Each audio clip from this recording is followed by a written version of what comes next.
We provide you the platform to turn your dreams into reality. Give wings to your aspirations with KR Mangalam University. पूर्व केंद्रीय मंत्री और हमीरपुर लोकसभा क्षेत्र से सांसद अनुराग ठाकुर ने कांग्रेस सरकार द्वारा कर्नाटक में मुसलमानों के आरक्षण के विषय पर संसद में बोलते हुए कहा कि कांग्रेस संविधान में बदलाव करके गांधी पटेल के देश को भारत को जिन्ना का मुल्क बनाने पर आमादा है। अगर आप राणा सांगा की बात कही गई, ये विपक्ष के नेताओं से मैं कहना चाहता हूं, हमारे पूर्वज, हमारे नायक भारत के गौरव, ये इनको अपमानित करने का बार बार प्रयास करते हैं। उनकी छवि को धूमिल करने की इनकी आदत बन गई है। सर, मैं पूछना चाहता हूं, वोट बैंक के लिए स्वाभिमान को कितनी छोड़ दोगे, कितना नीचे गिर जाओगे? मैं कहूंगा, वीर कभी मरते नहीं, वो सदा जिंदा रहते हैं, कभी दिलों में, कभी इतिहास में अमर रहते हैं। साहस इतना था शूरवीर राणा सांगा में, भर भर देश के दुश्मन कांपते थे थर थर। मेवाड़ शिरोमणि को तुम नीचा क्या दिखाओगे? मुगलिया सोच की औलादों, जिनके 80 घाव थे तन पर, व्यथा नहीं थी मन में। आज अगर राणा सांगा जिंदा होते तो तुम जैसे दूर कोने में बैठकर टोपियां सिल रहे होते। अनुराग सिंह ठाकुर ने विपक्ष के नेताओं को आड़े हाथ लिया।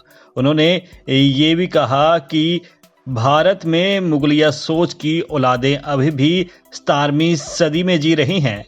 इनके आइडियल सांगा शिवाजी महाराणा नहीं बल्कि बाबर और औरंगजेब हैं। सर, यहां पर एक बात कही गई, कब्र से खोदने की बातें की गई, कहा कि कब्रें क्यों खोदते हो, गड़े मुर्दे क्यों उखाड़ते हो। मैं भी ये कहना चाहता हूं, दुनिया कहां की कहां पहुंच गई। ये लोग अभी भी 17वीं शताब्दी में मुगलियाई सोच के साथ ही चल रहे हैं।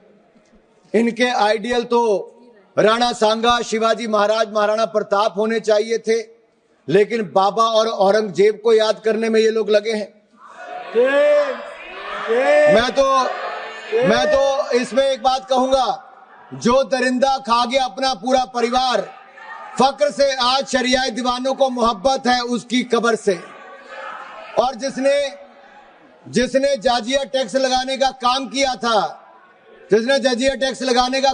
था, आज उसको ये लोग याद करते हैं। जिसने धर्म के नाम पर हिंदुओं पर टैक्स लगाने का काम किया था, आज उसकी कब्र को याद करने का काम ये करते हैं। आप फाइनेंस बिल पे, और यही नहीं, इसके अलावा याद करिए इंदिरा गांधी जी का समय 93.5% आप फाइनेंस 93.5% टैक्स लगाने का काम, आप फाइनेंस पे 93.5% टैक्स लगाने का काम इंदिरा गांधी जी ने किया था।